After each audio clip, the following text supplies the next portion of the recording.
Olá, a todas e todos. Estamos aqui nessa tarde de sexta-feira para receber a nossa querida poeta, advogada e vereadora Cida Pedrosa. Cida Pedrosa participa do livro do Feminino Infinito, que é do Coletivo Feminino Infinito, que fez 5 anos em outubro de 2022 e lançamos esse livro no Dia da Mulher aqui em São Paulo. Fizemos uma live em Portugal, né, Cida? Então agora vamos fazer uma entrevista exclusiva com a Cida para a UBS São Paulo, através do Feminino Infinito. Bem-vinda, Cida. Cida também, a poeta, né, escritora, vereadora, advogada, e ela recebeu a PCA ano passado, em 2022, com o livro de poesia Araras Vermelhas, né? O APCA, para quem não sabe, é a Associação Paulista dos Críticos de Arte, é um prêmio muito importante em São Paulo, porque ele é por indicação, né? A gente não se inscreve, então os críticos observam a produção literária e indicam, né, o livro do ano, é um prêmio maravilhoso. E também ela recebeu anteriormente, em 2020, dois jabutis com o mesmo livro, o livro do ano, o melhor livro de poesia.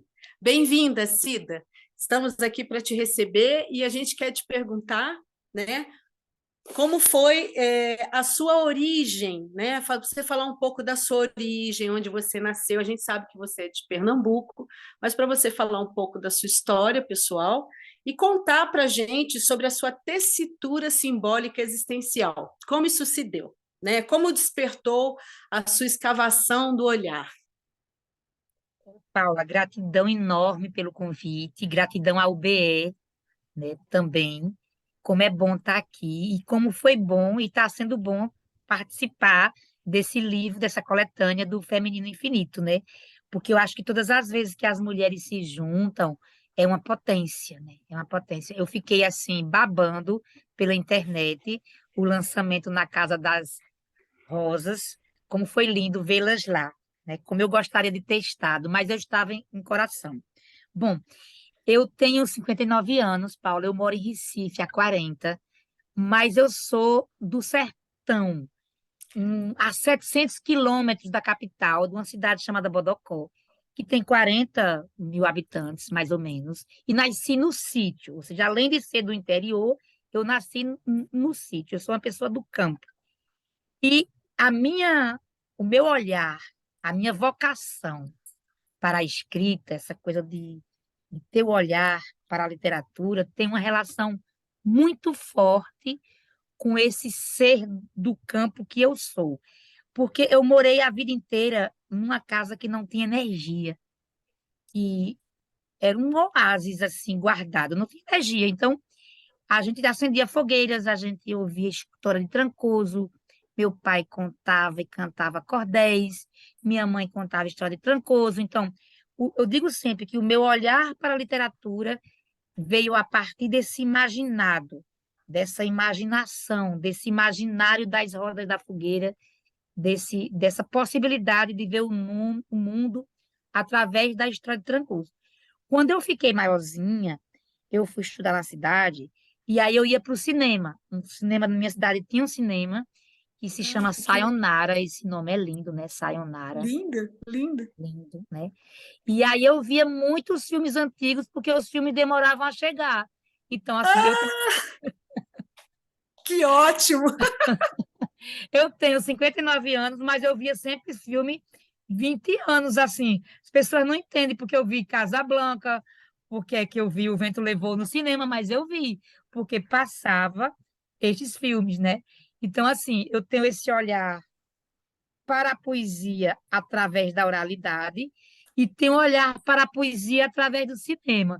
E tudo isso está misturado na minha literatura, que é muito visual, que é muito imagética e que é É. muito oral também, que tem a ver com esse espaço-tempo vivido primeiramente.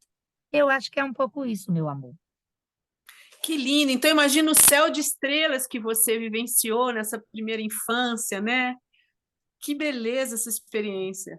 Isso, assim, porque até hoje eu tenho uma relação com a escrita muito forte com a natureza.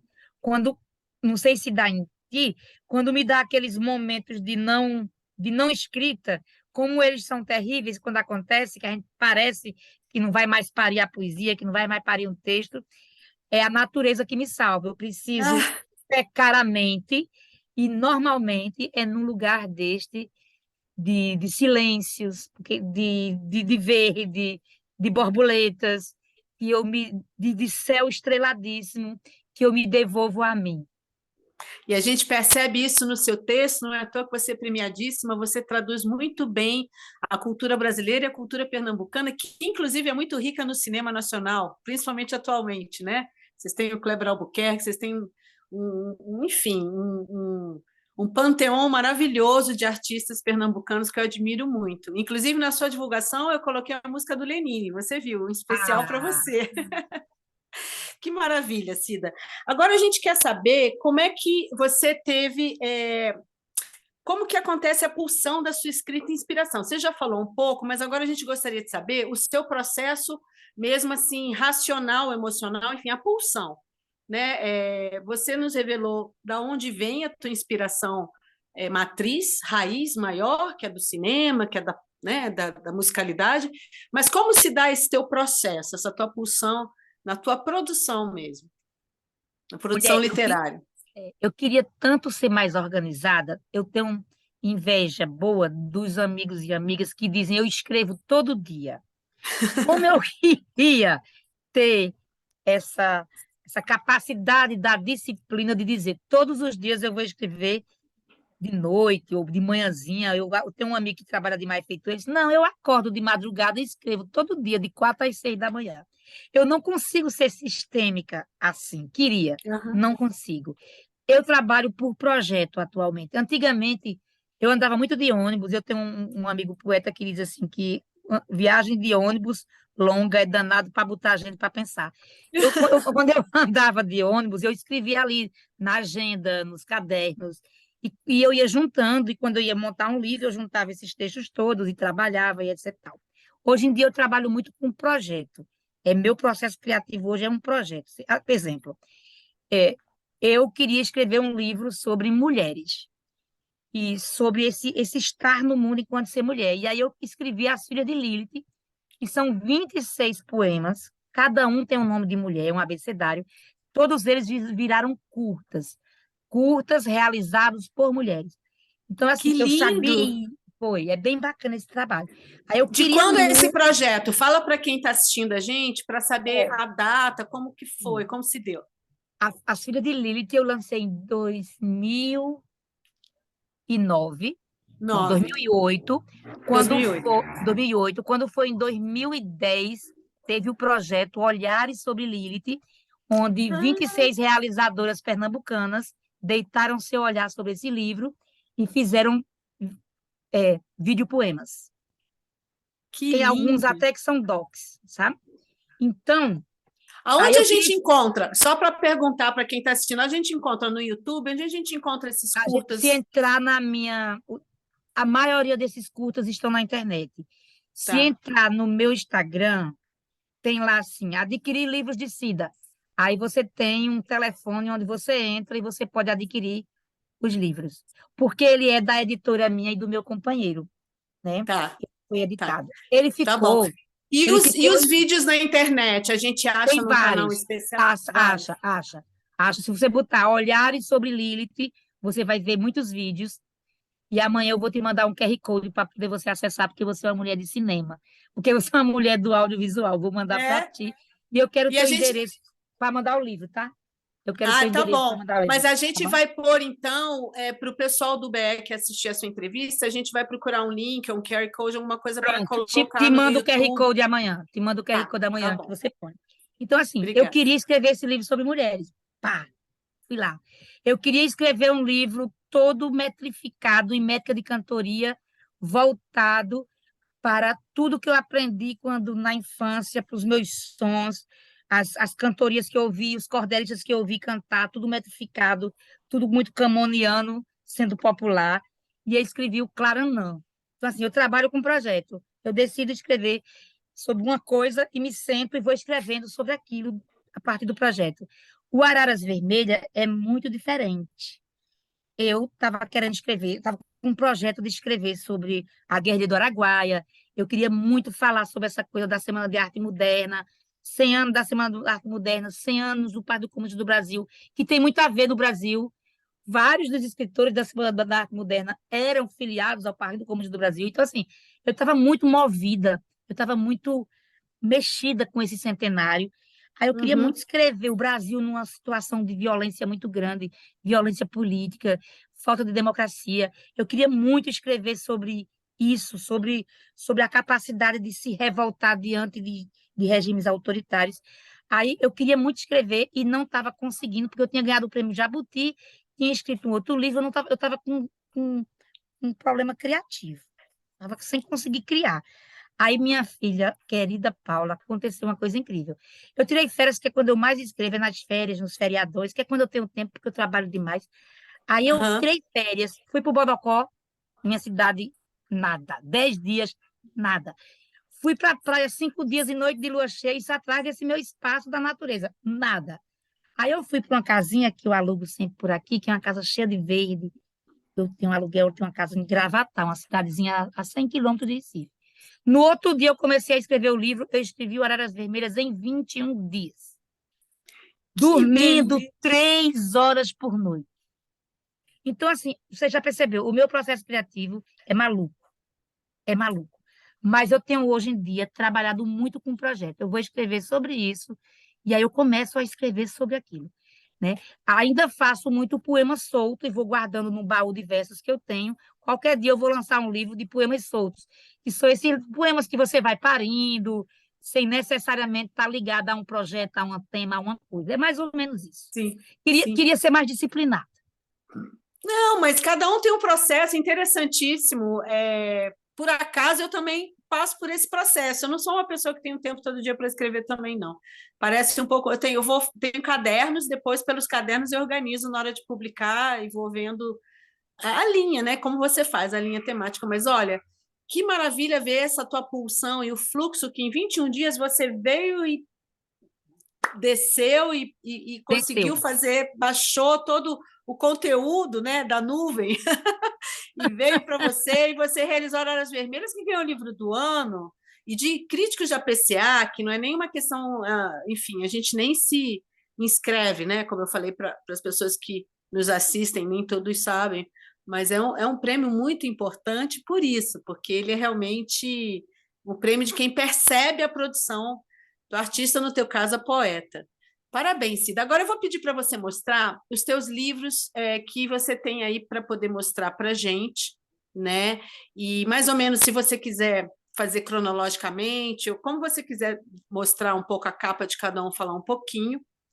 E para quem não conhece a tua obra toda, quando der um Google, conhecer e poder encontrar o teu trabalho. Tá. Eu já mostrei às filhas de Lilith, que eu sou muito apaixonada por esse livro, que eu sou muito feminista.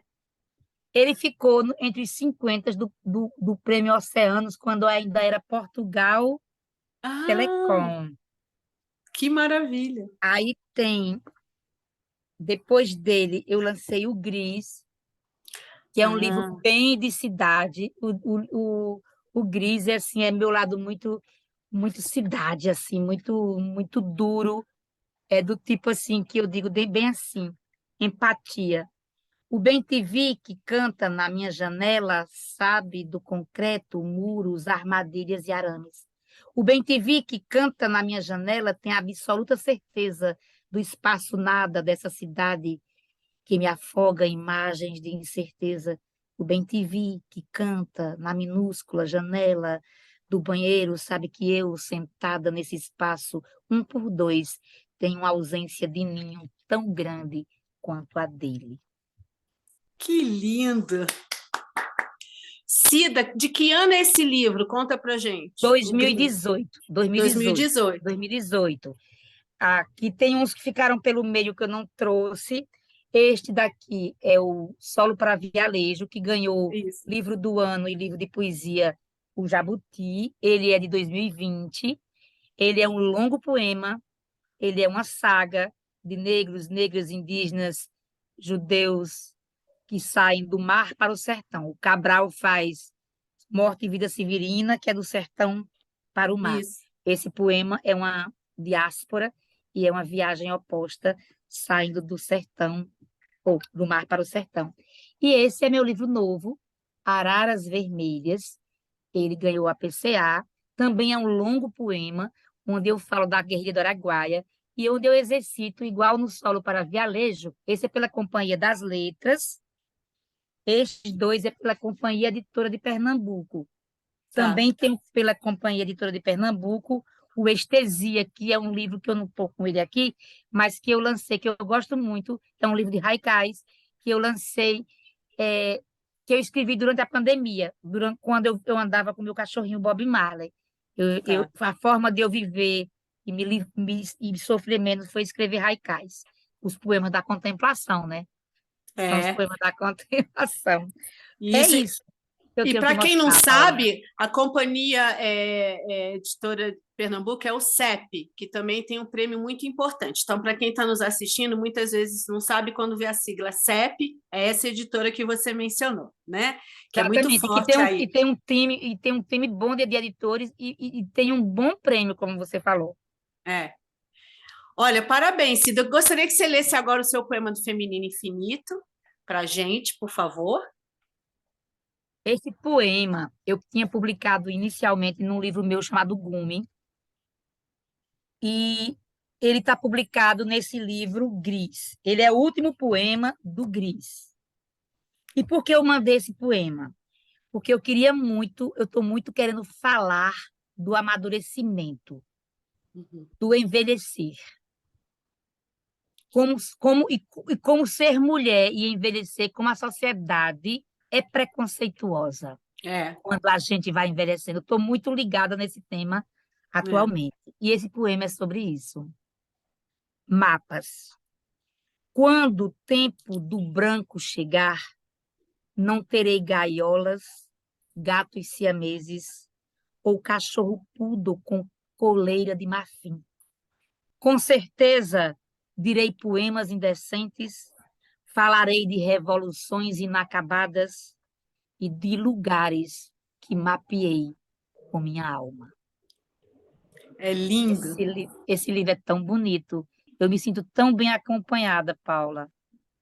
E nós é que agradecemos, estamos bem acompanhadas com você. É uma sinergia, né? É uma reciprocidade, mas é muito importante ter figuras como você e a própria Maria Valéria Rezende, fundadora do Mulherio das Letras, entre outras, porque nós temos jovens também, nós temos autoras, poetas, contistas, cronistas que estão no primeiro livro, assim como temos as consagradas, a própria Cláudia Lage também, que ganhou o Prêmio Oceanos. Nós temos bastante autoras e essa é a intenção. Esse buquê do agreste, como eu falo no prefácio, né? Cida, agora, já que a gente está falando das mulheres, é a pergunta que a gente faz sempre para pontuar esse programa de entrevistas, como você vê o estereótipo da mulher presente na construção de personagens nas produções literárias? Você acha que é explícito ou sutil esse estereótipo? Você acha que, claro, todas sabemos que precisa melhorar, sempre precisa, né? Ainda não está no ponto dessa equidade. Mas como você vê, né? Você que atravessou, já está com 59 anos, é muito experiente, e como advogada também, iniciou lá atrás, né? Que a gente. Duas perguntas que depois eu quero saber também. Mas primeiro essa. Como você vê o estereótipo da construção da mulher? Tanto mais na literatura, né? E também, se você quiser falar um pouco de cinema, teatro. Eu amei a pergunta. Amei. Que pergunta boa. Por quê? Porque, porque eu sou uma feminista de carteirinha. E eu faço essa denúncia do machismo na literatura há muitos anos e eu tinha muito pouca companhia. Porque a maioria das pessoas que eu ia conversar, não tem. Porque ele, às vezes, o machismo, ele é tão perverso, ele é tão estrutural e tão subliminar, às vezes, que as pessoas, às vezes, não percebem.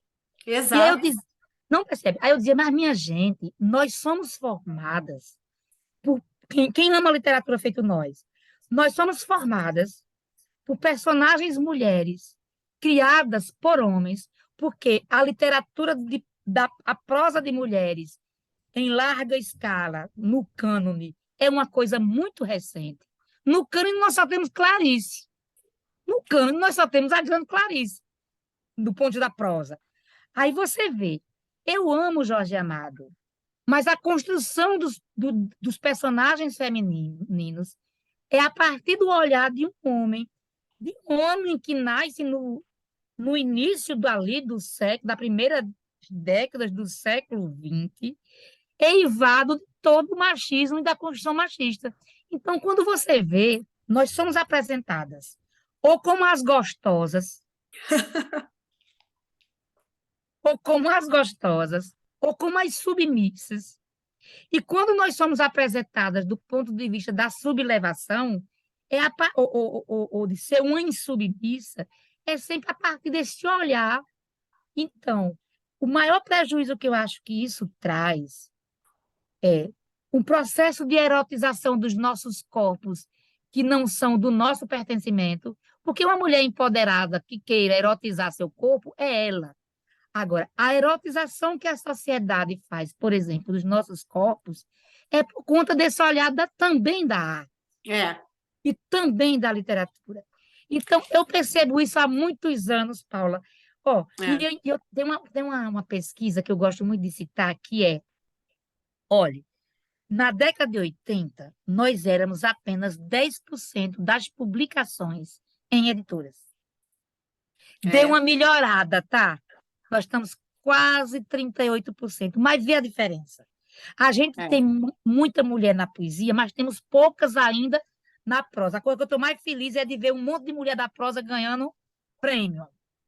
Isso aí. E essa questão que você tocou da objetificação do corpo da mulher, né? Porque ela pode fazer o que ela quiser a partir do ponto de vista dela, mas alguém que olha de fora para ela e aí objetifica como se ela fosse uma coisificação, né? Então, eu concordo muito com você. Adorei sua resposta também. Adorei sua pergunta e dizer assim, o como isso me preocupa. E o como, por É, exemplo, assim, a gente tem, por exemplo, eu sempre cito o exemplo da Firmina. A Maria Firmina escreve, não é o primeiro romance brasileiro, um outro negro escreveu o primeiro romance brasileiro, mas é a primeira mulher que escreve isso, um romance. E aí a isso. gente tem o Castro Alves como o poeta da libertação dos escravizados, e não É, ela, porque é essa estrutura machista de poder. O livro é. dela sumiu 100 anos, né? É, de apagamento. Por exemplo, a Gilga Machado tem. Esse é um outro assunto, a gente poderia ficar horas, mas só para encurtar.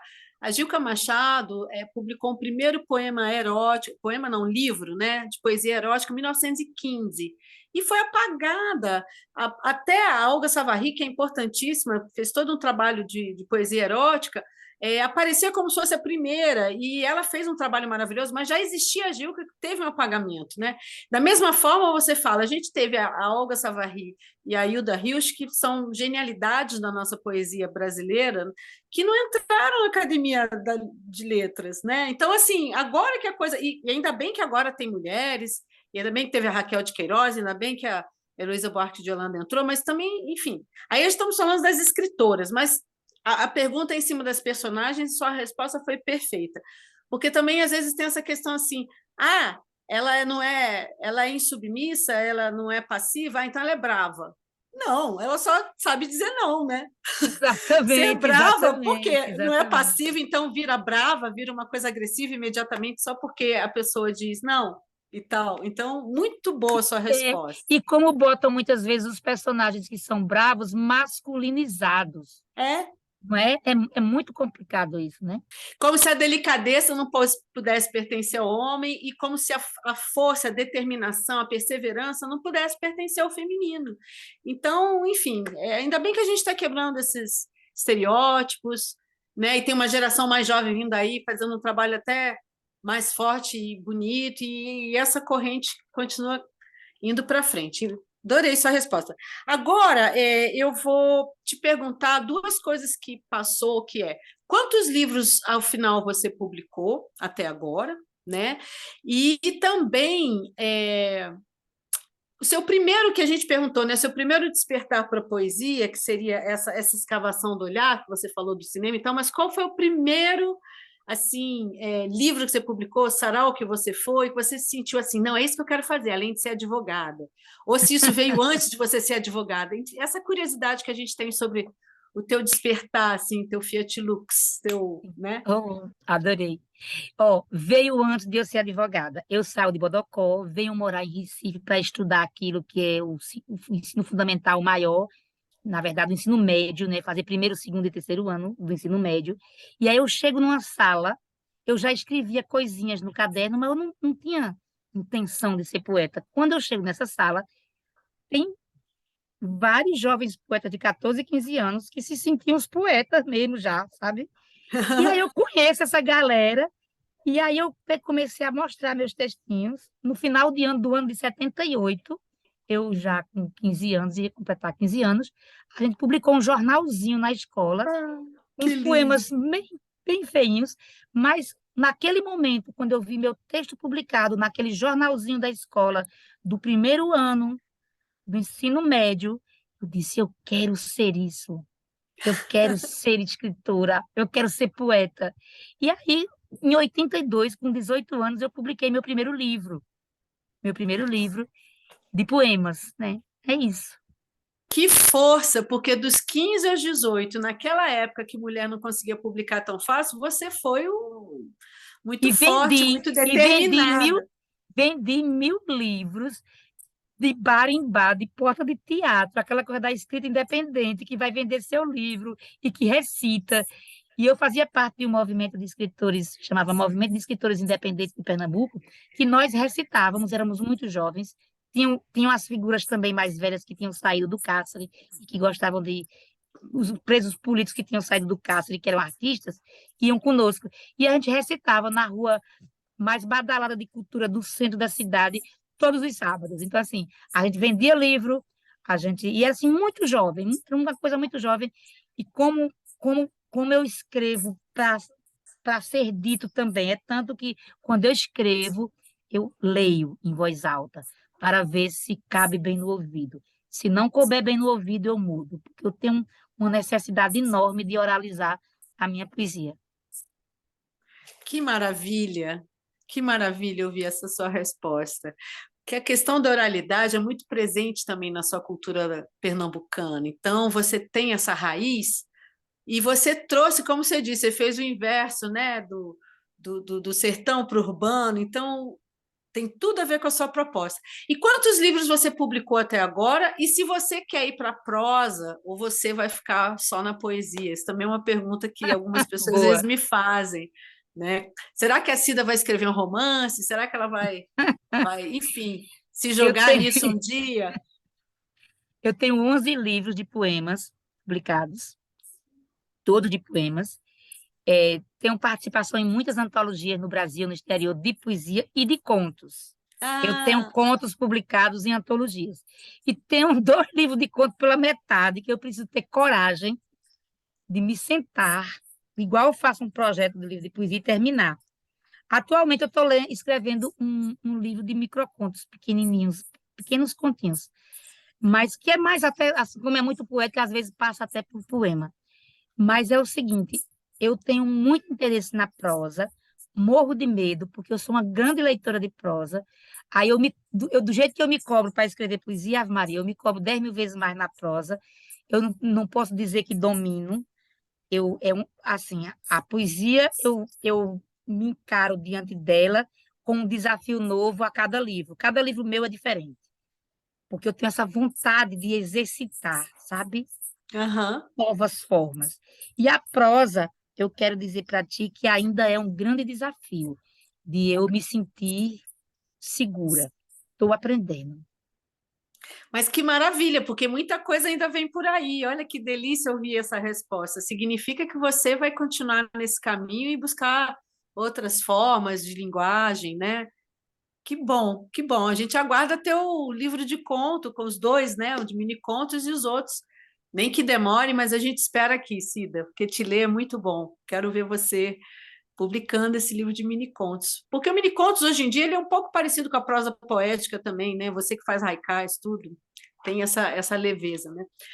Então, agora A gente já está chegando perto do fim, né? Tá para encerrar, e aí a gente quer te pedir para você deixar uma frase que você ama, mas uma frase assim que baliza a tua vida, né? Ela pode ser sua ou pode ser de outra autoria, né? Por exemplo, para te dar um exemplo, eu gosto de dizer a frase assim: onde não houver amor, não se demore. Para mim, isso me baliza. Agora eu quero ouvir de você qual é a sua, né? Ela pode ser sua, de uma escrita poética sua, ou pode ser de um autor ou uma autora que você ama muito. Olha, Valéria, eu queria dizer uma frase que está no meu Facebook, que eu escrevi Eu sou disléxica. Escrever para mim é um ato de coragem. Que E lindo. meu filho também é disléxico. E eu no meu Facebook tenho escrito assim: sou disléxica, mas a poesia é a guia. A poesia é minha guia, porque foi ela que me guiou a vida inteira. É o que me humaniza, é o que me salvou, me incluiu. A poesia é a guia. Linda. Nada mais inspirador para todas as poetas que nos assistem, os escritores, todos que estão te assistindo, nos assistindo hoje. Cida, sem palavras para agradecer a imensidão do seu ser, você é extremamente generosa, não é à toa que seu talento transborda, a sua alma, seu espírito, você é uma pessoa incrível mesmo. Muito obrigada por estar aqui com a gente. E num outro momento, que não seja literário, a gente conversa mais sobre seus trabalhos, uma outra forma, né, essa questão sua de vereadora. Mas hoje é a Cida Poeta, essa grande artista que está aqui entre nós e que valoriza tanto a cultura brasileira e deixa para a gente essas obras importantes. Obrigada pela presença, querida. Beijo, obrigada, de Beijo. coração. E lembrando que também, para quem está nos assistindo, que além do YouTube, a gente está no Spotify, do canal da UBE. Então, é o podcast e o vídeo, tá bom? Então, vai estar no YouTube da UBE e no Spotify como podcast o áudio dessa nossa conversa. Então, para a gente, quem está nos assistindo, para divulgar também. Obrigada, Cida. Um beijo. Gratidão, Paulinha. Gratidão.